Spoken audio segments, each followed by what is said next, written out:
السلام علیکم ورحمۃ اللہ وبرکاتہ۔ بسم اللہ الرحمن الرحیم۔ سعودی عرب کا ایک دور افتادہ گاؤں لینا ہے۔ عہد قبل از تاریخ کے کئی عجائبات پر مشتمل ہے۔ یہاں حضرت سلیمان علیہ السلام کے لشکر کے لیے جنات کے کھودے ہوئے 300 کنویں بھی ہیں۔ ان میں سے بیشتر اگرچہ ناکارہ ہو چکے مگر 20 کنووں سے اب بھی لوگ میٹھا پانی حاصل کرتے ہیں۔ جنات نے یہ کنویں زمین کے بجائے سخت ترین چٹانوں کو توڑ کر بنائے تھے، جس پر اب بھی ماہرین حیران ہیں۔ ان عجائبات کو دیکھنے کے لیے دور دور سے سیاح اس علاقے کا رخ کرتے ہیں۔ العربیہ کی رپورٹ کے مطابق سعودی عرب کا یہ تاریخی گاؤں لینا مملکت کے شمالی شہر رفح سے 100 کلومیٹر کے فاصلے پر واقع ہے۔ یہ قدیم علاقہ اسٹریٹجک اہمیت کے ساتھ متعدد آثار قدیمہ کی وجہ سے ملک بھر میں شہرت رکھتا ہے۔ یہاں ایک قدیم قلعہ بھی ہے۔ پرانے زمانے میں بیت المقدس اور یمن کے مابین پیدل سفر کرنے کا مشہور راستہ اسی گاؤں سے گزرتا تھا۔ عدن سے عراق جانے والا ملکہ زبیدہ کی بنائی ہوئی مشہور سڑک درب زبیدہ بھی یہی سے ہو کر جاتی ہے۔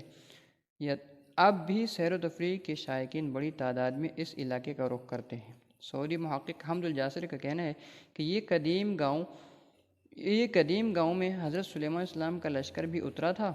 سلیمان علیہ السلام جب اپنا لشکر لے کر یمن جا رہے تھے تو یہاں ٹھہرے تھے۔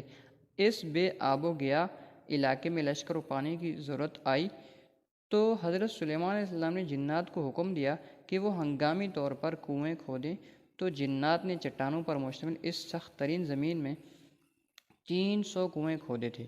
یہ انتہائی گہرے کنویں اب بھی اصلی حد پر موجود ہیں، جنہیں زمین پر اب بھی اپنا وجود رکھنے والا معجزہ قرار دیا جاتا ہے۔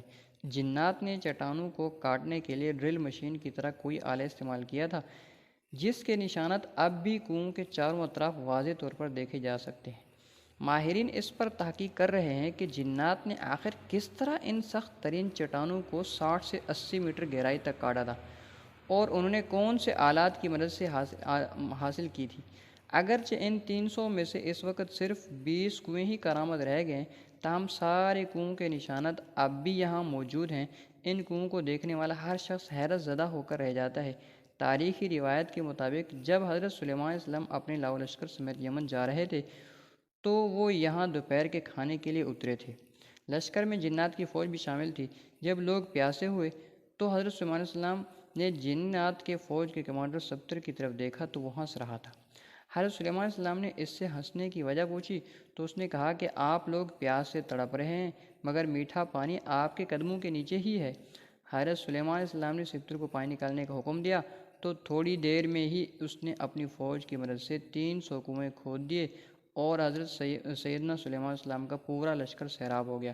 معروف مورخ یاقوت حموی کے دور تک یہ سارے کنویں میٹھے پانی سے لبالب بھرے ہوئے تھے۔ یاقوت حموی نے اپنی مشہور کتاب معجم البلدان میں لکھا ہے کہ لینا عراق کے شہر واسط سے مکہ مکرمہ جاتے ہوئے 7ویں منزل پر آتا ہے۔ یہ علاقہ اپنے میٹھے پانی کے کنووں کی وجہ سے شہرت رکھتا ہے۔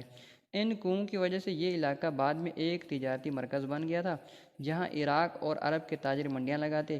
نجد سمیت سعودی عرب کے شمالی علاقوں کے لوگ یہاں آ کر خریداری کرتے۔ تاجر اپنا سامان تجارت کو یہاں اگلے سیزن تک محفوظ رکھنے کے لیے پہاڑوں پر بنے بڑے بڑے گوداموں میں رکھتے تھے۔ سیابیت کہا جاتا ہے یہ گودام اب بھی وہاں موجود ہیں۔ علاوہ ازیں یہ علاقہ مختلف آثار قدیمہ کی وجہ سے بھی شہرت رکھتا ہے۔ سعودی حکومت نے یہاں ایک شاہی قلعہ بھی تعمیر کرایا۔ 1354 ہجری میں تعمیر ہونے والے اس قلعے کو گارے پتھروں اور لکڑیوں سے بنایا گیا ہے۔ واضح ہے کہ حضرت سلیمان علیہ السلام کو حق تعالیٰ نے جنات پر بھی حکومت دی تھی۔ جنات نے ان کے حکم سے بیت المقدس کی تعمیر میں حصہ لیا تھا۔ وہ دور دراز سے پتھر اور سمندر سے موتی نکال کر لاتے تھے۔ ان کی تعمیر کردہ عمارتیں اب بھی موجود ہیں۔ اس کے علاوہ بھی حضرت سلیمان علیہ السلام جنات سے بہت سے کام لیتے تھے، جس کا ذکر قرآن پاک میں بھی واضح طور پر کیا گیا ہے۔